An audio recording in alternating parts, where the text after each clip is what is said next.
ultimately it's a good mix of both. But at the highest level, hard work and skill is worth more than talent. I think it's the minute details. Exactly. As you progress higher and higher in the levels, it's the minute details that really count. Exactly. In the lower levels, you can be very talented and get away with it. You know, you're a freak of nature athlete, like I mentioned. But then as you progress, it's the minute details that you really need to take care of.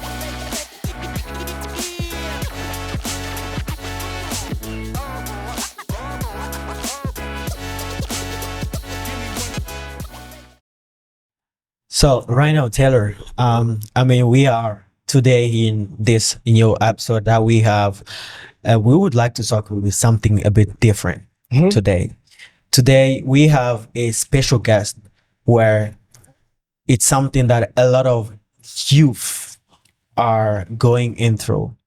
Why I'm saying that? Because there are people that are in high school, people in college, going through sports, right, being athletes, and then facing a lot of challenges, right?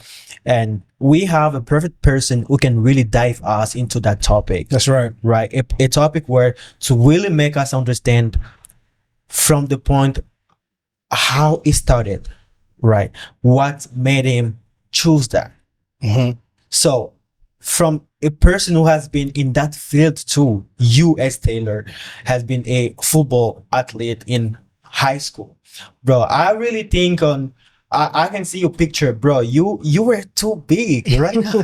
Not as big as our guest. Our guest is, you know, on a different level. But I'm looking forward to this conversation. The reason why is because I want to really look at his story. And see how I can compare it as well with how my journey was, where I stopped and how he was able to continue on to, you know, the next level. Sure. So first of all, before even really introducing our guest, tell me, as because I've never been into like being in a sport as athletes, right? Because I cannot really understand it the way both of you do, right?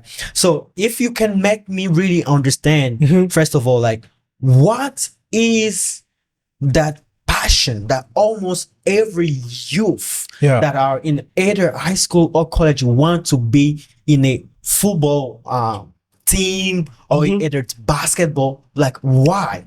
Man, that's a good question. The reason, the one thing I would say is you have the bright lights on you. The shine, you have attention on you, especially whenever you're star athletes. And that shine, that, you know, when people are counting on you, it's motivating. It's extremely it brings you joy to be able to go to workout, and then after workout, you know that after this, I have a certain goal that I want to achieve. We have a championship to win coming up. We have, you know, I have scholarship to gain. After obtaining that, you have a next level you want to get to the league. I feel the fire on you, bro. I feel the fire. So you really talk with the joy about it. Yes, I mean, as an athlete, you have that certain pride within you that I'm a star athlete, not in an arrogant way, but in a way that you know you have an next opportunity to achieve something, whether it's in basketball, football, any sport that you have. You know, so I'm certainly interested to jump onto this conversation and then just get really his perspective, our new guest's perspective on his journey and his growth. All right. So, hello everybody. Hope you're doing really great today. Thank you for being us today with our special guest. I really welcome everybody that has been here for really since day one. And for you who have just hit this video for the first time, here we talk about youth challenges. It's either in education, it's entrepreneurship, business, relationship, everything, name it. We want to talk and bring people to talk about things that we have in our mind, things that we really think that sometimes people don't talk about. So subscribe, it will mean a lot to us. So let's introduce our guest. He's an athlete, a college student, is really intelligent person. So I won't say much about him. Let's introduce Joseph. Joseph, how's it going? How y'all doing? Good. How's the last week been for you? This last week has been definitely definitely been stressful just because, you know, I have a lot of stuff going on with my family. My sister getting married. Oh, wow. So big. Yeah, big time for family. Doing a lot of things and just celebrating. Yeah. That's good. That's awesome. So, how's college? How's life in college? Man, college, man. Where to start? It's definitely been a journey. It's only been what? I got there last June. So it's almost been what?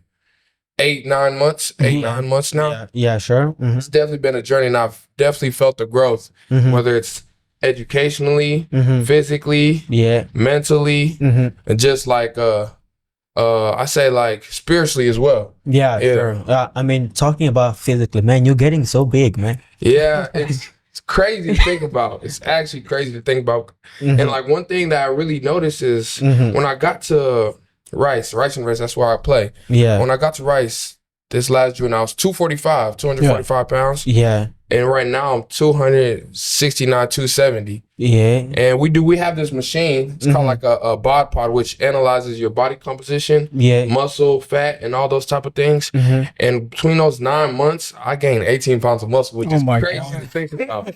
When you get one key thing, but you forgot one something that's important. Yeah. How tall are you? 6'5". He's massive. Massive being. Yeah. I feel like I can even stand by him. I look like a kid. Well, I've always known you to be a very intelligent a person, especially when you were in high school. You took accelerated classes. You were always active in your education. Yeah. How big of a role does it play now that you play sports and then your academics? How do you balance both of those? Oh yeah, most definitely. Academics has always been number one. I wouldn't even say sports is my number one or football is my number one. Academics has always been my number one growing up because, you know, my sisters, I started off with my sisters and my parents always pushing me and my sisters always being intelligent and, you know, just that competitor in me that I'm sure we're going to talk about later today in this podcast too. I can't have them, you know what I'm saying, them be great and me be regular and me be just not smart or anything like that, not driven. So I've just always pushed myself with the books and that correlates most definitely to the field. On the field, It correlates most definitely, whether it's like being able to play, because you know, in the high school and the collegiate level, you got to pass to play. But that's the least of the worries. You know, it just helps you sharpen your mind, whether you're thinking about how the game is played, defensively, playbooks, offensively, schemes, and all those type of things. Yeah, that's really fascinating. I'm really curious about is what made you decide first to join or to become a football athlete?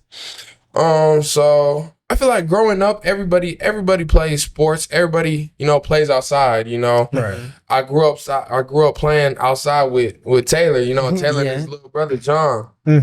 Just we play basketball, we play soccer, we throw the football. And when you're a kid, you're doing it because it's fun, you know? It's the love of the game, that natural love of the game. And when you're a kid, you just realize and you're just playing. It's just what you love to do. And as you grow up, you realize that it's bigger than just the love of the game, you know? The love of the game is ultimately what keeps you pushing and keeps you going. But you start realizing, oh, I can provide for my family with this. I can make a future with this. I can inspire youth to do better or youth to drive themselves more instead of doing other things because of this game, you know? Talk about a little bit how you can provide with your family, to your family about this, because I know some people that may be watching, they may have they may have differences in their opinion on athletes or just, you know, people that play sports. Can they really provide for their family? How can you go about that? Sure. Definitely. I mean, as you climb levels, the notoriety and, like you said, kind of like that spotlight or the eye or that attention kind of goes up. And as we know in America, attention or entertainment isn't free. So that's where the money aspect comes into it. And whether that's college, and NFL, or even high school, because now we got high school kids making thousands of dollars off of NIL deals. So Wow. That wasn't the case when I was playing. Right. Yeah. Okay. It's a big change within the last few years. That's a lot. That's why last time I've been telling you, look, we'll be like millionaire right now, man. If you didn't give up. Now he has the chance to. Yeah, he has the chance to. Yeah, hopefully, man. That's the plan. So, like, like in college, we have the NILs as well because we're playing on the national schedule, playing ESPN, traveling across the country. Okay. Yeah. And then the end goal where you could really take care of your family, because this is little money right now. This is money that I can go to the mall with, buy my mom a purse, buy my dad some shoes, take care of my car, go to the shop. Yeah. But the end goal is be able to take care of my family, our families, generationally, In the NFL, we got players making hundreds of $1,000s. Yeah. We got Kirk Cousins, 36 years old, signed a 4-year, $180 million contract. Okay. Yeah. Okay. That his family is set for life, Yeah, sure. And in the NFL, it's short, especially at a position like that I play where it's very physical and it can get really, really ugly sometimes. So just the key is to making it to that second contract that can set your family up for life. Yeah. And then using the business tools, which I'm sure y'all more in depth in that area than I am, to make money while you're sleeping, investing that money to flip it, and the money's making itself. That's Yeah, sure. That's right. Good point you brought up. I want to speak a little bit about your position that you currently play and your evolution when you started playing, what different positions you played, and how you progressed throughout the time that you played. So now, before we go to that, I would like us to talk about when you started first. When you started, how was it? What did you go through? Because right now people might start, they want to start, they want to they've just started, but they have certain things that they're going through that they don't know how to get out of that. Right. So can you drive us into that? I can connect really both of those questions. So my first time playing organized football was in 7th grade at Hillwood. And I'd always played football, like I said earlier, playing catch, watching football, or just I knew the game, but I had never put on a helmet and a pair of pads on. Okay. So it was all new to me, but I knew I loved the game and I knew I wanted to do it. Yeah. And it was let me tell you, day one. So our first practice. Yeah. We had a tradition at our middle school called the snake. Okay. Yeah, the snake. It's like a condition. I remember that. Yeah. It's a conditioning exercise that will literally kill you. I mean, now I feel like I could do it fine. Now I'm older. I know how the game go. I know how to take care of my body and all those things. But that had been my first practice ever. Yeah. And at the end of the practice, where Coach Stitt, who was our head coach, I love you, Coach Stitt. He calls out. We have conditioning, and he tells us we gotta sprint every line of the field and do 10 push-ups or 5 up-downs. I'm not sure what it was at each corner. Yeah. And I'm thinking, wow, man, I got this. I'm running the 10 yards. Okay, I'll do the first 10. Once it gets to that 20, I got 80 more. I don't know if I'm comfortable. That's the thing. It's a long field. So that snake is going around. Yeah. I'm thinking, I don't know if I'm cut for this. Dang, man, this football stuff was worth a try. I'm thinking, man, I might have to walk out of practice, but subconsciously, in my mind, I'm knowing I got my big brother at home. Yeah. He waiting for the report when I get back. Yeah. If I tell him I quit day one, I wouldn't be able to hear the end of it. I wouldn't be able to hear the end of it. So that voice in my mind, just knowing he had my back and he was supporting me day one, kept me going. And from there it was gone, Yeah. And now I'm here. Yeah, sure. That journey. And it was definitely difficult at the start. Yeah. Just finding my way, being on the team and learning how football is played or organized wise. And finding out the technicalities of the game and the details of the game. Yeah, sure. For sure. And as you go up in each level, it definitely gets more technical. That's each right. push that matters. Yeah.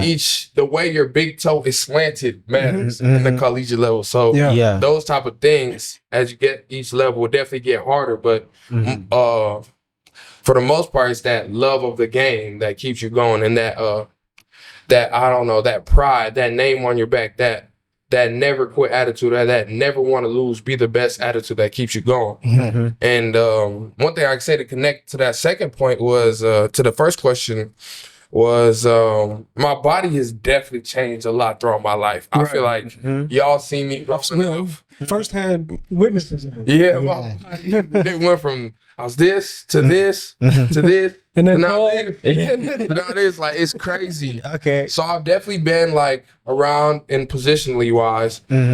So my I started off in 7th grade, and now 7th grade was kind of around my chunkier phase. I was a little chubby boy. Oh yeah. So I started off. You gotta show pictures. Yeah. So we don't need no pictures. we gonna get. Oh man, but I started off playing offensive line and D line. So I played D end and offensive tackle. Yeah. And before that, I thought I was gonna be a wide receiver. Like growing up, I was like, "Oh, I'm skinny," you know, because I was skinny growing up. I was a little skinny dude. And then once I started getting bigger, I show up to practice day one. I'm like, "Yeah, I play tight end." They said, "Nah, you don't play tight end." Oh. They put me on that line, and from there it was gone. And I think 7th grade was kind of my chubbier phase, my chubbiest I had been growing up as a kid. And then 8th grade, just playing all those sports, and I also played basketball as well. But that's a topic for another day. Yeah. But and I slimmed out. I got so skinny in my 9th grade year. Yeah. I was super skinny. That's probably the skinniest I had been. Like, we could put a picture of that though. Yeah. Oh, really? I've definitely been the skinniest I've been. And at that point, my freshman, that's when I started focusing mainly just on defensive end. Yeah. And just playing the D lineman and being like kind of like an outside linebacker edge. And once you start realizing that, and like once I realized I played that position, as I got up my freshman year and then my sophomore year on varsity, my junior year on varsity, you playing against big boys. Yeah. So I had to bulk up as well. So I've gotten progressively bigger. My freshman year, I was probably about like 6'4", maybe 6'3", 185. And then by the end of my senior year, I finished off my senior year, I played at 6'4", 6'5", 235. So I definitely had to grow and gain that weight to be able to hang in the trenches throughout my high school career. And now even in college, like I said, I had to grow it even more. What I can say about that is, especially whenever he was starting off, it's as in 7th grade in sports. I was in the peak of my prime. In varsity playing football, track, and all these other stuff. So I had a lot of expectations for him whenever he was starting. Not only him, but my other little brother too, Joe. Sure. So with all that expectation, he knew that too. He knew that I can't fail. I have a lot of potential ahead of me. So I'm sure that played a factor in motivating him, kept keeping him, staying on his goal and his plan. And, and it helped out. It brought him to this point where he's at here. So I'm very happy and proud of what he's accomplished. That's accomplished. Absolutely, really great, and brings me to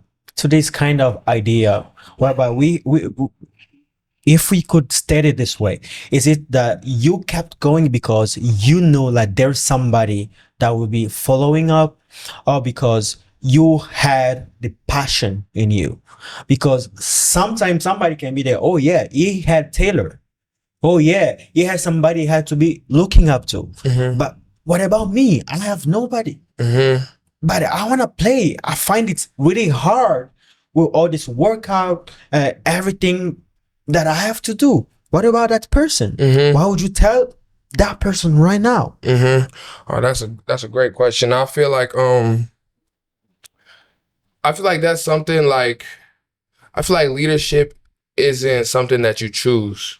Okay. It's not like I want to be a leader, I'm going to start doing this, that. It's something that's God puts upon you. Yeah. And Taylor was definitely a leader for the young guys. And it's just one of those things where like you don't realize it's happening till it's happening. When I was in high school, I was just playing ball just to be the best, just to win, just to win, win for my city, win for my school. And just that passion, that competitor in me. And like as you get better, your desire to win is gonna drive you to better yourself, to be in the weight room, to do the skills, to do the drills, and get better. And as you get better, more eyes get up on you. Yeah. And when with that comes the youngins, the little kids, and it's not really until really my senior year, and like this year, now that I realize I'm an inspiration, or I'm a light to young kids trying to do what I did, you know, and trying to make it to the next level. And that's definitely something. It's a big responsibility, but it's something that happens, I'll say, naturally. And I'll say to the young kids, just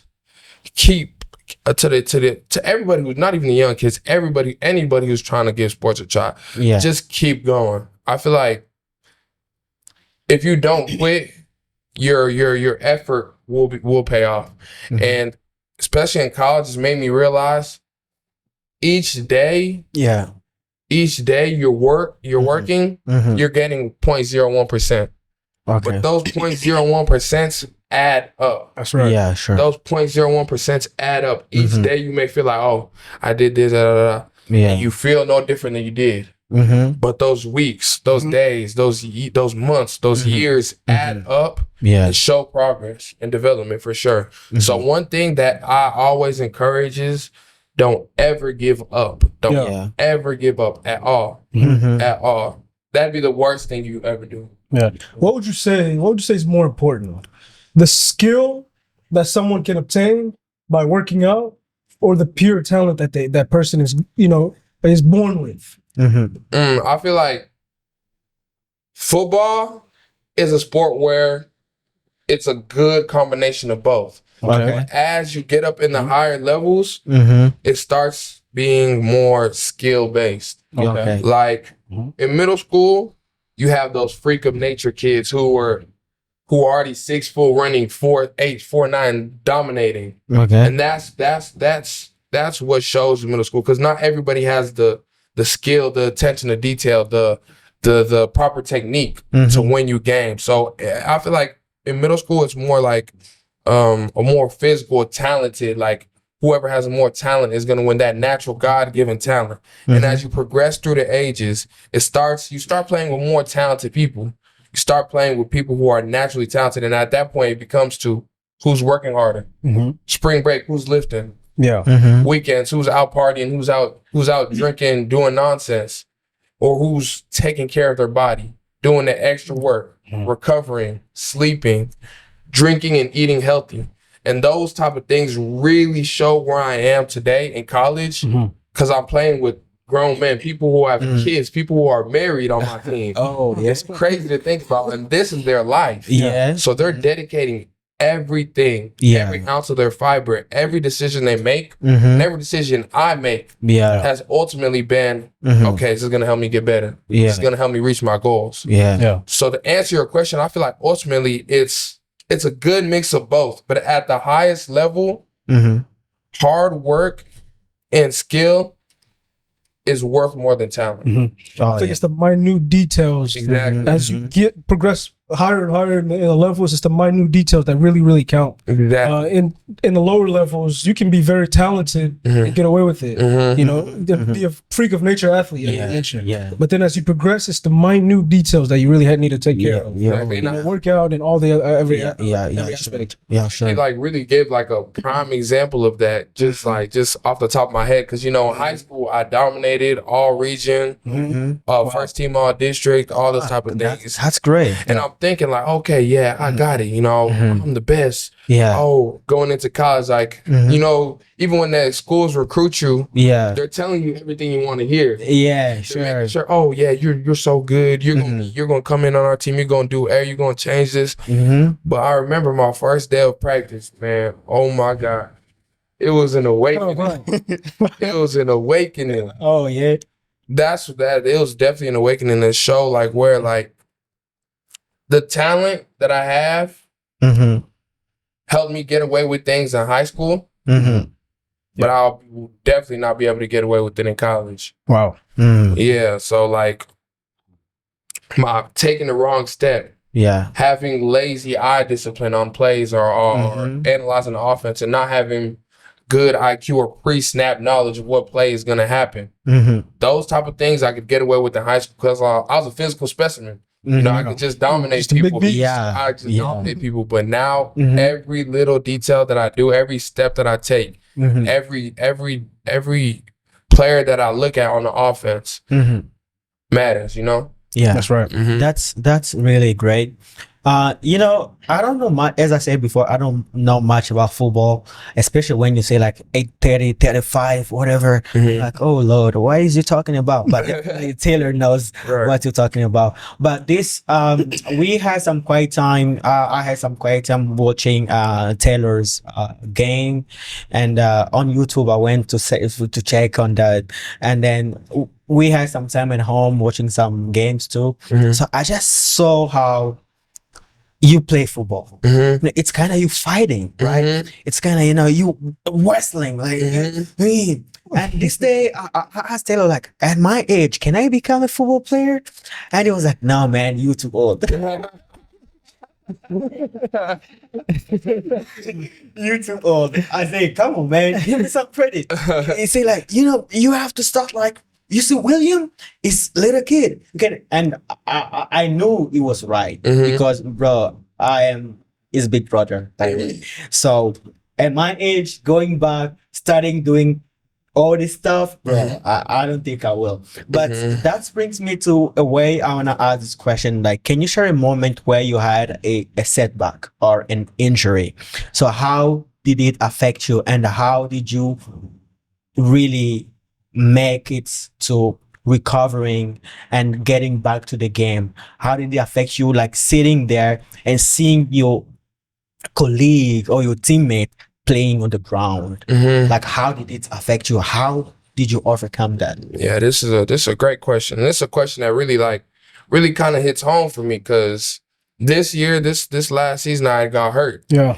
It'd been my first injury I'd ever, my first serious injury, I'll say. Mhm. Because, you know, in high school, I had bumps, nicks, and bruises. I sprained my AC joint. I think that the worst thing I did is it took me out for like 2-3 weeks, Yeah. but it was during the off season as well. So it's not like I was missing any games or real practices. Yeah. But this, my freshman year, I tore my UCL, my elbow, Yeah. and was out for the whole rest of the season. Oh. Yeah, and it was definitely something that it was really hard. It was really hard Mhm. because it's been my first injury, and I'll say this: like I had never been the type of person to believe in or who was a really. I always knew it was a thing, but I never really like thought it was serious. I never really thought mental health was serious. Yeah. But when I was hurt, I really definitely realized it is a thing because, you know, it's something like it's like the game you love or everything that you devote your life to or you devote every decision you make to it being taken away from you. Yeah. And you have no control over it. Mhm. And you're watching your brothers, you're watching your teammates, your friends work every day in and out while you're just hurt on the sideline. Yeah. Yeah. And it was definitely a big setback for me because I had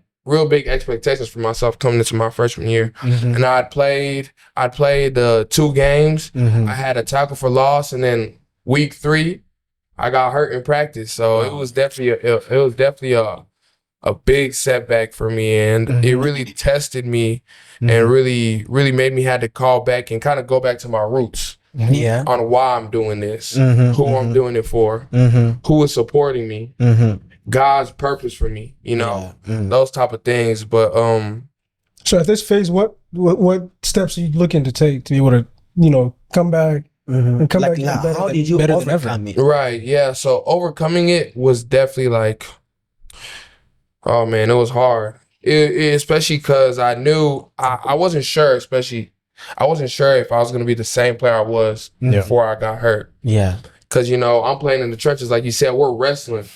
I need my arm to play. You know, I need my elbow to work. Yeah. So that definitely mentally was definitely the hardest setback. And I'm gonna tell you this right now: your mental affects your body. Oh yeah. So mentally, I'm thinking like, oh my God, am I gonna be able to do this? Am I gonna be able to play? Am I gonna be able to strike? Am I gonna be able to shed off blocks? And when I finally did get back, so I healed from the injury. I was supposed to get the surgery, but they said since I'm not a quarterback or a throwing position, we're gonna let it heal and let the soft tissue mess, and it's gonna be I forgot what it's called. Like it's a medical term, something like that. And they're just gonna have that tissue build over the injury and gonna like rehabilitate it and strengthen it up. Yeah. So where like the ligament kind of be good as new again. It's not gonna be as good, but it'll be good enough to where I can perform and it's not gonna affect me. Okay. Because in the collegiate level, they're trying to do whatever it takes to get you back on the field as soon as possible. Because in the collegiate level, they're paying for you. That's right. I don't want to make it seem like sound in a bad way, but it's like a contract, you know. Yeah. They're paying for your school. They're paying you. Yeah. They're Essentially, taking care of you. You're an asset. I'm an asset to them. So they want me to be. Continue, taking care of the asset. They want me to be useful, and they want to use me, want to progress me. Yeah, sure. They're trying to get you back on the field as soon as possible. So I got her. I think it was September, and so I finally healed back from my injury. We had a good season. We had an alright season actually, and we made it to the bowl game. And the bowl game extended our season. Okay. So I was supposed to really be out for the season, but I got back in time for bowl practices around late December or mid-December. Okay. And those practices, my first practice back, because I have to wear arm brace every time I play now. And I remember we were on the bags because when you're hurt, they don't just throw you back in the fire, so they progress you back slowly by slowly. So I was just on the bags with one of our strength coaches, just shedding and hitting the bag, and hitting the bag in the sled and kind of shedding. And when I was hitting the bag, in my mind before I hit the bag, I'm like, "What is hurt? Will I get hurt again? Yeah. Am I going to be able to do this?" And those subconscious thoughts affected me for the next few practices. Yeah. So my recovery back into playing was definitely slow. It was definitely hard because subconsciously I just been so scared for my elbow. Yeah, Because sure. you're playing with that fear. What if this happens again? What if everything I love gets taken away from me again? Yeah. What if I can't play the game I love anymore? You know? So mentally just devoting yourself, praying every day, and just having the want to and the grit to put those thoughts down, and trusting yourself, trusting your body that you can do it. And the recovery was definitely hard, but I did it, you know? And now that we're going into spring ball, we had 2 practices before spring break. Man, I killed it. I loved it. My arm felt great. Everything felt perfect. So I'm really excited going into next season and playing and now even connecting it to something else. Now that I've been there, I played the first season, or I've been there the first season, I know the playbook. Knowing what to do. So now I can play more naturally, more freely with my arm as a heel that it is, and the 18 pounds of muscle and the strength that I gained. I'm kind of feeling like how I was in high school again, to where I can dominate. I'm not playing nervous. I'm not playing scared, you know? Okay, that's a good point. I want to ask a question. Why Rice University? I'm sure you had a lot of other scholarship, a lot of other opportunities to play elsewhere around the country. Why did Rice University stand out to you? Oh man, I get that question a lot actually. I get that question a lot just because I did have a lot of opportunities to play all around the country. How many scholarships? I had 15. Wow, 15. I had 15? Yeah. 15 opportunities, 15 scholarships. 15 scholarships. Oh, yeah. Different schools, yeah. Choosing was definitely a stressful part for me and my family. So I feel like I'll give you this was my top 5 back in high school that I was really seriously considering. I was considering between Rice, University of Houston, Tulane, Air Force, and Louisiana Lafayette. Okay. Yeah. So those were my top 5 that I was really considering between, and ultimately I broke it down to 3 between Tulane, Houston, and Rice. And the reason why I chose Rice out of all the schools is because you want to go somewhere where you're wanted. You want to go somewhere where you're wanted. And Rice definitely recruited me the hardest. Out of all the schools that offered me to give me the opportunity to play for them, Rice showed me that I was number 1 on their board. I was their game changer. I was their end game. You know? And that really struck to me. And something that I also heard, advice that I heard from coaches, and I think you told me this too as well, like you don't want to chase the big logo. You don't want to chase the big names. Sure. You don't want to chase all the stars. You want to go where you fit and you will dominate and you will be the best version of you. Yeah. And on top of that, not only did Rice recruit me the hardest, it being Houston, not too far away from the house to where I could come home, see my family. Yeah. But my mom can't call me home every weekend. My mom can't call me home and do the dishes.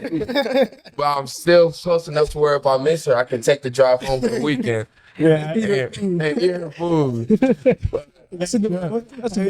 That's really a good point.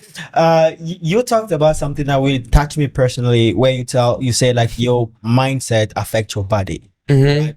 So we want let's talk about like the time where you had to face self-doubt or lack of confidence. Like how did you have to overcome it, or like what did you do to go through that moment? Right, yeah. Now, I don't want to seem like I'm speaking too much about college, but I feel like these last 9 months, I've grown so much as a person. Yeah. But like this question really strikes like to me now, because when I told y'all about my first practice, it was rough. Yeah. I'm like, wow.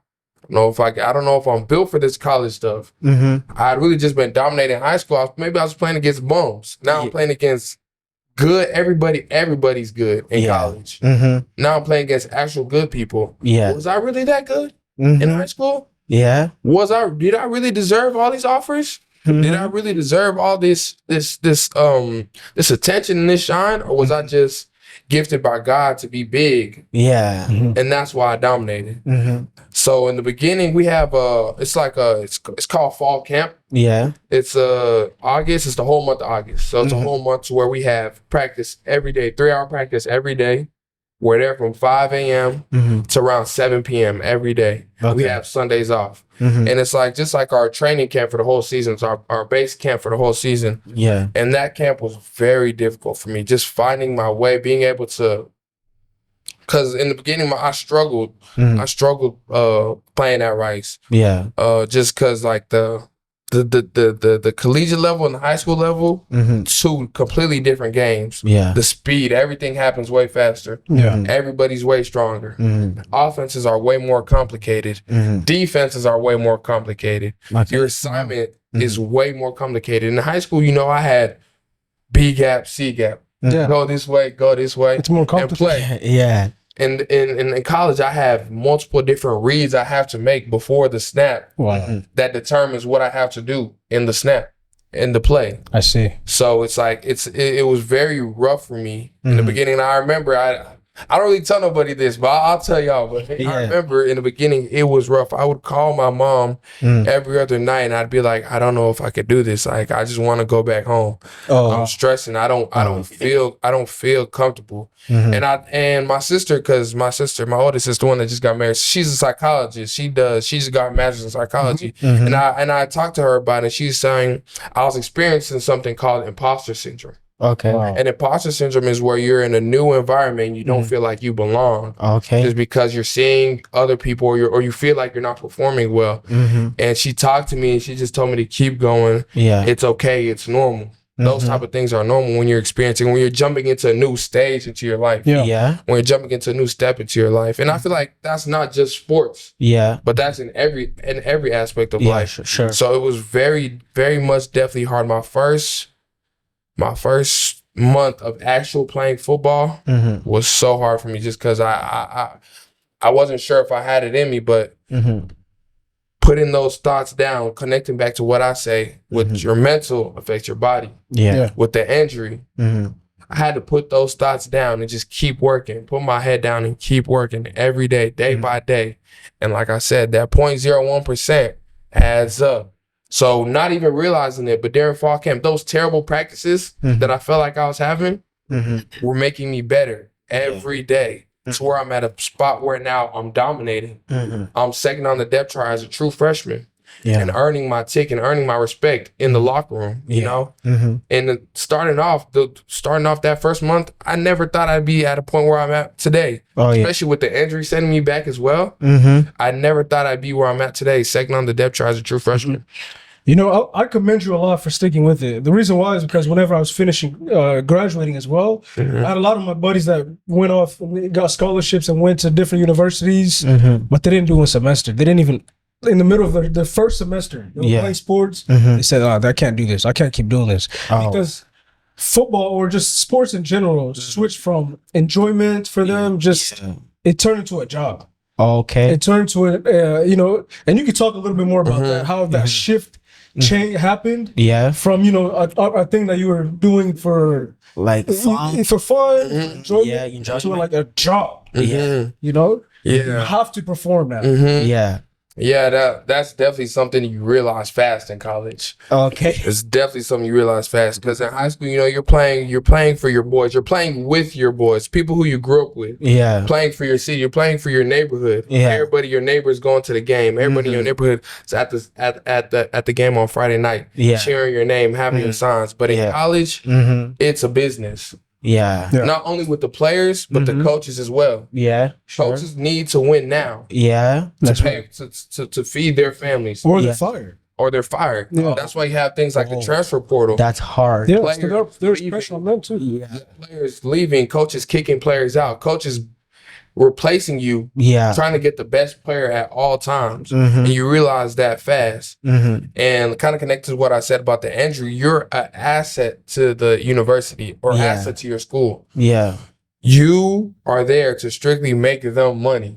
Sure. You are there to bring attention to the football team, win games, and make the school money. And if you don't, you're gone. I'll tell you this. We all came in as a freshman class. I think we all moved in, like I said, June 7th. We have this thing called the Gasser ladder. Yeah. It's a freshman conditioning test. Man, 2 weeks in, we all moved in. 2 weeks. We're excited. It's about to be so fun. Nah, they make sure to break that down and make sure you don't have that in your head. To when you're going into the building, they explain to you that you're not here to have fun. Yeah. You're not here to play games. You're here to win. Yeah. You're here to be an athlete. You're here to be a football player. Yeah. And this is your job. Like I said, there at fall camp, you're there every day of the week. You're there for 12 hours a day. Oh, 12 hours a day? Every day of the week. I'm telling you, we have our heart Jason test at 5:15 in the morning, and we leave our final meeting at 7 p.m. No way. Swear to God. I'm not going to do that. Every day. It's dedication. It's dedication. It's a business. And that's why, like, the coaches are so hard on you. So hard on you. Everybody's hard on you. And you ultimately have to be hard on yourself. Yeah. It's a business, you know? So, going to that, I just want to point something whereby how does it affect your relationship with God? Yeah, definitely. I feel like that's something definitely like that I could speak on because with all the attention, with all that the light and the shine on you comes a lot of negative things as well. A lot of opportunities for you to slip and fall, go down the wrong path, end up doing the wrong thing. And that's something that I feel like I've done a good job in avoiding. And I feel like that connects me back to my big brothers. Yeah. You know I have Taylor looking out for me. I have my cousin Ben looking out for me. I have all my big brothers looking out for me and making sure that I'm on the straight path and the straight and narrow. Yeah. And knowing that I have teammates all going out doing this, that, doing that, doing whatever they do. Yeah. It really takes a discipline to not go into those type of things. And praying every day, I swear, like the thing that got me through fall camp was God. God got me through fall camp, and I would tell you that every day. Like I would call my mom, I would pray. I swear, God, I swear, I'm telling y'all the truth. This is the truth. Yeah, I would have not gotten through fall camp or that first month of football if it wasn't for God. I talk to God every day. I read a sermon, I read a script every night before going to bed, and I pray before every practice and every scrimmage. And I realize like God is pushing me through this. God is getting me through this. God, I would not be here right now. I would not be at Rice University if it was for God. So who am I to turn my back on him? Yeah. Yeah. Who am I to turn my back on the person who got me? You know, and God has definitely helped me throughout all my stages, all my years, bringing me to where I am right now. That's good. That's good for you to recognize and very humble because despite the opportunities you've been able to achieve, despite achieving scholarships and every different things and how big you are and everything, you're still humble enough to notice that God is still above. He still has a hand in what you're doing. He can easily take it away if he wants to. Yeah. Just like he's giving it to you. So it's always important to still refer to him. Right. To continuously, progress and achieve those milestones. So, both of you feel the chemistry between you because you both like football player. I'm feeling myself as being like really behind you, but it doesn't matter. It doesn't matter. So, how do you really manage tough times? How do I manage tough times? Let's say when you lose again. When I lose, oh man, I'm a sore loser. I hate losing. You cry? Oh man, I've shed so much tears because of this game. Shed so much tears because of this game, especially in high school. Because in high school, I had always been the biggest competitor. Like I said, I was all region, first team all district. I was captain of my team. Yeah. But unfortunately, that team wasn't very good. We were not very good.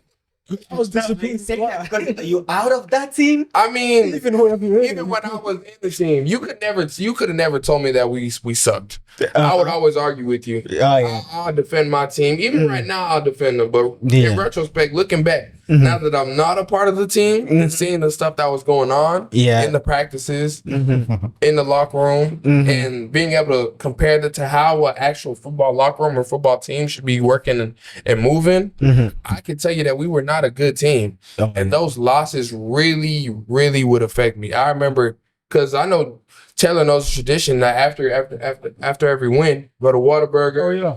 Everybody's at Whataburger. We're eating, enjoying, just vibing, celebrating the win. Yeah. Man, after those losses, I never went to Whataburger. Damn. Oh. That's how you know, like, it's a bad loss. Yeah. I was in the car. I'd be in the car outside the field house, just in the car, just chilling. You could call my boys, ask my boys, and they'd be like, "Hey man, come out, man, come to Whataburger." I'm like, "Nah, I'm not really feeling it." Yeah. Not feeling it after that loss.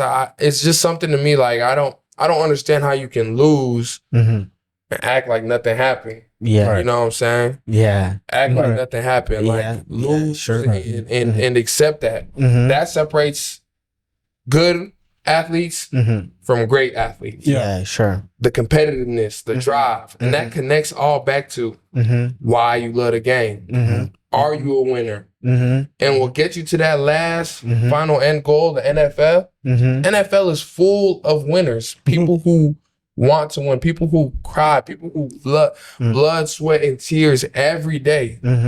Let's talk about for that. the win. Let's talk about that. What do you think is going to take now that you've reached this level? What do you think is going to take to get to that level in the NFL? Because it's a very slim chance. Very slim chance. Yeah. What do you think is going to take?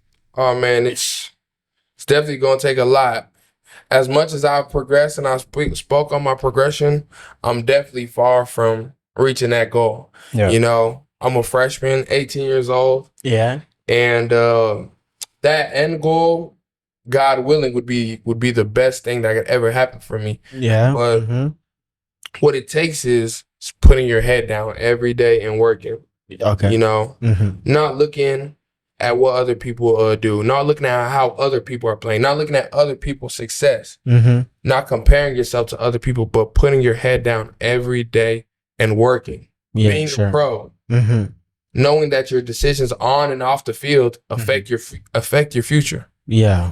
Everything you do is a resume for the NFL. Yeah. My high school coach would tell me that NFL scouts reach back out to your high school coaches, even your middle school coaches. Wow. Ask you about your character. Oh. Ask you what type of player you are. Ask you what type of player you are in the locker room. How you interact with your teammates. How you interact with your coaches. Even how you interacted with your teachers. Oh. Those little minute details affect your path to what every everybody wants to do, go to the league. So it's pretty much a thing of just working every day in and out nonstop. That's interesting because I can bring it into my domain where I work in engineering. Before I obtained, now I have a secret clearance from the U.S. government in the industry that I work in the defense industry, aerospace. Before obtaining that, there's 3 levels of clearance that you can get. But you typically get interviewed or even get asked questions from the past 10 years of your life. So we can go back to the neighbors that you had, friends that you had, people that you don't even talk to. It's been 10 years. You reach out to those people and try to figure out what kind of person were you. So I can really relate to that. It's, where it goes hand in hand. I your think, past really defines your future, and even your present defines your future. I mean, this is kind of funny. Why? Because I think if we want to know some secret of United States, we have to kidnap Taylor. Exactly. Yeah. I'm not saying anything. We got kidnapped. Now we know what to do. You know what to do now. That's really great. That's really great. Why? Because it helps me really understand, like, not only me, but it's young generation coming after, people who are aspiring, really thinking to become a football player. Because we see there is so much opportunities, but it's not everybody that makes to the end. Exactly. Right? Yeah. Exactly. Why? Because true. it's tough time. Maybe they don't have somebody who can really help them the way you have your sister helping you, your mama. So that's actually brings me to like, how do you manage? How do you balance like the demands on being first a college student? Because being a college student, you have homework, you have assignments, you have all this stuff. Then you also need to be on the field to work out, and how do you keep Time management is time extremely important. Like, how do you make it? Because people being only in college, they be like, man, I'm freaking tired of being at school. Yeah, so that's definitely something I can speak on. I've had, oh my God, these last months, man, oh my Lord. In fact, what I was doing before here was writing my 4 or 5 page essay. That's Literally moments You before gotta stay I on the got grind. here. You gotta stay on the grind. Yeah, it's a 24/7 type of thing. Constantly. You're needed 24/7. Every minute of your day has to be useful, whether you're sleeping, you're fueling your body correctly, you're studying, whether it's school or football, or you're practicing or working out. Every minute of your day has to be used the right way, efficiently. So that it's really taught me how to, my coach calls it being a pro, be a professional about how you approach things, whether that's school or football. And school has definitely been like, I don't know if I didn't mention this, but another big reason why I chose Rice is just because of its academic supremacy. Like, Rice is one of the best schools in the country. I think it's 14th nationally on U.S. News. So it's definitely been like, that was also a big reason. So the school aspect definitely been hard. It definitely has been hard, especially we have finals, we have midterms. I got a test. And I got a scrimmage right after. You know what I'm saying? So I'm thinking about, 4 squared, I'm thinking about what do I do on this blitz? I'm thinking about what am I doing on this blitz while I'm writing my essay? It's crazy. Your head is jumbled with information, football, school, and making sure you're. And one thing that they really stress on this is making sure you're attending your classes, making sure you're going to your classes, because teachers know, they know it's hard for us athletes. They know it's really hard for us student athletes. So with that effort, they help you a lot. And the school itself gives us a lot of resources, providing us with tutors anytime we need it to help us get our work done. And just really pushing us academically as well to make sure that we're not slacking off in that aspect of life. Because once you walk into that football facility, it's so football. This is your job football's on your mind. But they make sure as soon as you walk out of the facility, school. Yeah. What homework do you have? Yeah. What tests do you have upcoming? What essays do you need to write? Yeah. They make sure that you get that done. And managing my time, I've definitely got way better at it from when I first got there to where I am now. Yeah. To where I'm able to know when to do this, know how long it's going to take me to do this assignment, know if I need to sleep before I do this, you know? So I feel like I've definitely became better at managing that school and football aspect. It's definitely something that takes time and it's not easy to learn. Sure. I mean, that's just brings something in my mind to just think of this. Why do they have to take just athlete from high school or college? Why there are some other people outside that they are now maybe from college or from high school that can play football well, but why just in college or high school, not outside from institution? Is it because they want athlete to be smart, educated, or what is the main reason behind that? I feel like the main reason behind that is just because I say high school and college is the main pipeline, you know? It's where most athletes are fed through. And I feel like it breeds a culture of like high school, you have that culture, the football team, that you're grinding. College, you have that culture of being on the football team. So not only are they looking at you as a player, but they're looking at you as a person. And they know people who came from those pathways, that culture of high school, you know, coming out of class, you got practice. Yeah. Coming out of college, you know, you got an essay you got to write, you got practice, and you got a test. Or they're knowing that type of culture, it builds character and it builds dominance, or it builds like, I feel like I don't know what the word is, but it builds that culture. Character. They look for that character. Sure. It builds that culture of dominant football players because through that pipeline. Although I want to say all players come from college and high school, but it's about 95% of them just because of that character culture pipeline that high school and college breeds, in my opinion. I want to touch on something you touched earlier. Specifically, mostly about the audience that may be playing sports as well, and they want opportunities to continue playing onto the next level. Say, for example, if they're in high school. So talk a little bit about the recruiting process. A lot of people struggle. Some players don't have the right coaches to help them to recruit. Talk a little bit about that, and what resources you reach out to. What advice do you have for athletes in college looking to jump onto the next level with recruiting? Recruiting, man, that's definitely it's a world of its own. I'll tell you that. And as time goes by, it gets crazier and crazier as the years go by. So my recruiting journey was it was complicated because, to be honest, when I was playing, I was just playing because I love the game. I was playing because it was fun. And then I started realizing I'm pretty good. And then my coach tells me, he's like, man, Joe, Coach Kilcoyne, I mean, Taylor, you know him. We both had that. We both shared the same coach. Great coach. Great guy. He told me, he's like, Joe, you know, like, you could do something special. You could really be something great. And then he gave me all the footsteps. He gave me the rundown of what I had to do and how I had to do it to be recruited by those schools and to make it to that next level. So pretty much, basically, I'm gonna break it down. As you play and as you get better, we have video. We like the video of our games and all that stuff. We call it film. So you clip your film up with your highlights of your best plays of you playing well, and you post it on something called Huddle.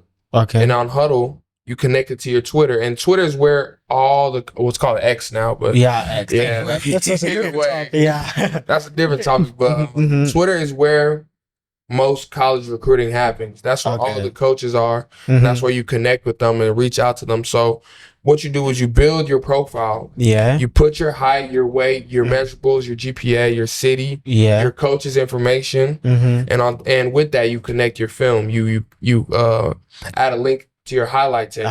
So your coaches, so these college coaches, they're watching hundreds of kids film every day. You got to make sure you catch their attention within the first 15 seconds, 30 seconds of that video, or else they're skipping you. Oh, yeah. On to the next. So pretty much putting your best plays first and putting you doing something that not everybody can do. Yeah, showing why you separate from other people, showing why you're not just a high school football player, but you're worthy or college football talent, you know? So doing that and putting yourself out there, interacting with coaches, following coaches, reaching out to coaches. I swear in high school, like once I realized I could go somewhere with this, I DM a coach, I DM 5 coaches every day, sending them my film, sending them, oh, this, how you doing, coach? This is my film. Would you appreciate it? I appreciate it if you give me a look. And doing those things, just getting your name out there, pushing yourself out there. The recruiting itself is a job itself. Yeah. And if you have people to help you, like I had Taylor help me, I had my coaches to help me, to kind of help me like know who to talk to, discern the snakes in the grass. That's true. The coaches. Sure. Because at the end of the day, like I said, it's a business. Yeah. They just want what's best for them at the end of the day. Sure. And once you have that help and that want to push yourself out, you're gonna make it somewhere. Sure. You're definitely gonna make it somewhere. That's great. That's amazing. Actually, we are really going. I really love this conversation because I'm studying a lot. I'm learning a lot about football. Right. So what's your next plans? What's your next move with football? My next move, man. I guess it'd be just attacking this next season and trying to do something special at Rice. You know, we're trying to win a conference championship, and now with the national championship, now they've restructured the tournament. Winning this conference championship will put us in that national championship tournament. That's something clearly attainable looking at our schedule, looking at the players that we have on this team, on our team. I know it and I feel it. That this team could do something special. That's good. And just inputting in and helping in any way, whether it's on special teams, whether it's on field goal block, whether I'm blocking somebody or playing or on the pass rush personnel trying to get a sack, making tackles, doing whatever it takes to win.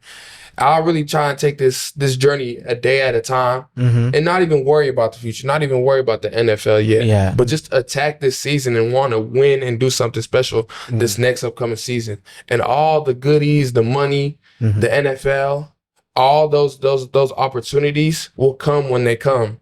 But just attacking this next season is my end goal, and doing something special with my team is my next move for sure. That's amazing. That's amazing. So, we're about to finish this one. We were thinking on talking about like your physical exercises, all the working out stuff, but I think with time really taking. Can you just share like 5 exercise that you can't live without? Okay. 5 exercise. 5 workout exercise that you cannot live without. Okay, 5 exercises. I'm just say 5 out of all the exercises. Okay, so number 1, to play football, you got to be able to run. Yeah. So just sprinting, like conditioning, whether it's speed training or like conditioning training. Yeah. I feel like those just being able to running every day, running every other day, or just having a program to where you're running, burning calories, and training your speed. That's number 1. You got to be able to run, you got to be able to move. Number 2, I say is bench. You got to be able to push. Yeah, that's true. Oh, that's why you said you got to be able to push people, man. You got to be able to use your physical strength to dominate the man across from you. Number 2, I say bench. And number 3, I say squat. Yeah. Because squat is really a combination of both those things, because your legs are obviously stronger than your foundation. Exactly. Your legs are stronger than your arms and your chest. That's really your foundation. That's how you can move. Yeah. That's how you can drive people off the ball, drive people in the opposite direction, create knockback. That's what my coach calls it. It's all through the hips and the legs. And and the squat is a movement that really strengthens and unlocks your hips and those type of movements. Yeah. And then one thing I say is like band work. I say it's like having bands and explosive drills. Okay. Drills that can help you explode, have that fast twitch muscle. Because when you have that fast twitch muscle, combined with that strength, you're unstoppable. So band work and explosive drills are definitely something that I'll say is next. And then I say one more thing is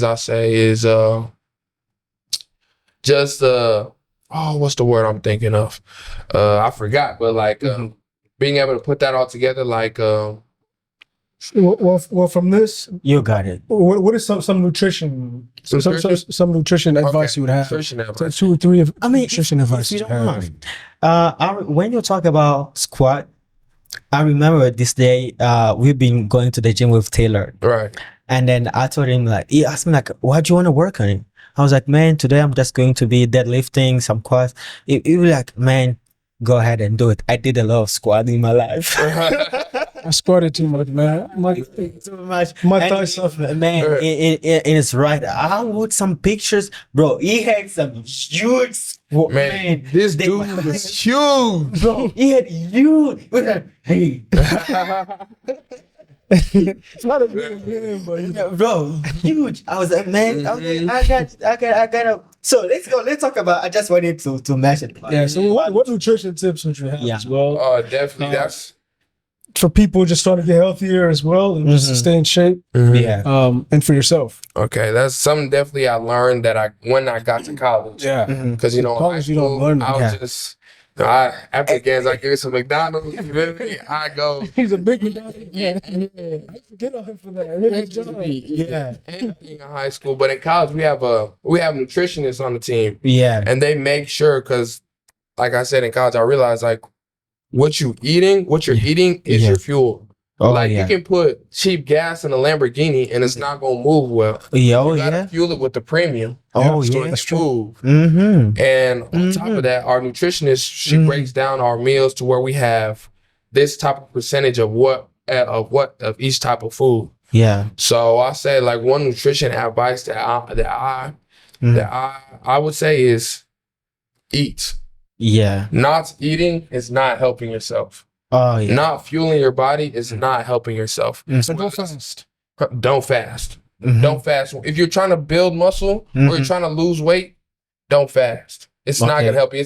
You're gonna lose unhealthy weight, in my opinion. Okay. I mean, there's multiple different ways to lose weight, but in my opinion, and what I've been taught, our nutritionist is it's not the right way to do it. Okay. Fueling yourself, but eating the right things. Oh, yeah. You know, not eating McDonald's, eating rice and chicken with Okay. some salad. Mm-hmm. I mean, I got so tired of eating that stuff, but I have to because that's what keeps Yeah. me going. It's good Yeah. for me. Yeah. It's lean. Mm-hmm. It's proteiny. Yeah. And it has grains. It's what I need to keep going. Oh, yeah. But I'm not getting too much calories to where it's going to turn into fat. Yeah. Yeah. So Yeah. eating the right way, eating lean meals, eating your grains, Mm-hmm. a lot of protein. A Yeah. lot of protein. And one thing we do at Rice, I'm pretty sure all colleges do it, but before every workout, we eat a snack. We have a little snack section. We eat like granola bar, you get you some fruit snacks, whatever you need. Mm-hmm. Fuel your body before the workout. Yeah. After the workout, Mm-hmm. drinking a 42-gram protein shake.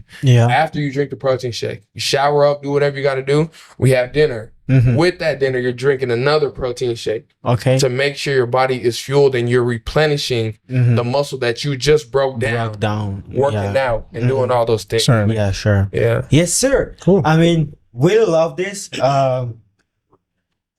I feel so bad just like trying to ending this podcast. I mean, I'm feeling It's been a good talk. Yeah, for sure. it's really not really a talk. It's been a class to me. Yeah, it's really been a class. Why I've been learning a lot about football. You know, I don't know much about that. Mhm. I'm not gonna lie. I have to be honest. I don't know much. I just see people fighting on the TV. That is what it looks like. That's what my mom says too. Yeah, you know.